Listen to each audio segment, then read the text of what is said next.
অরুণের সেই হাসি কেবল মানুষের মন জয় করেনি, বরং তার জন্য খুলে দিয়েছে এক নতুন জীবনের দুয়ার।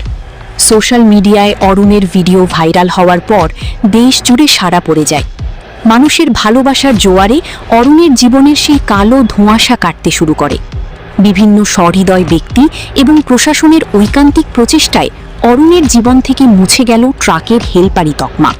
যে হাতে একসময় লোহা আর গ্রিজ মাখা থাকত, আজ সেই হাতে উঠে এসেছে বর্ণমালার বই।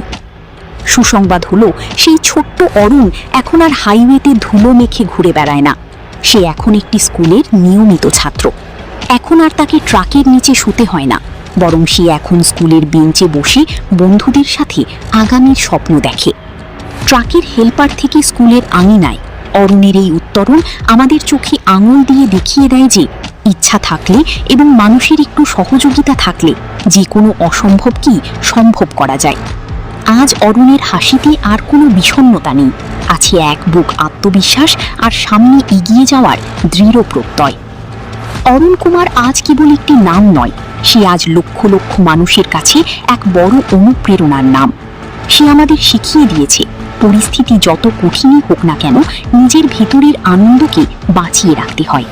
অরুণের এই নতুন জীবনের গল্পটি আমাদের মনে করিয়ে দেয় যে প্রতিটি শিশুরই অধিকার আছে স্কুলের বারান্দায় যাওয়ার, প্রতিটি শিশুরই অধিকার আছে একটি সুন্দর শৈশব পাওয়ার।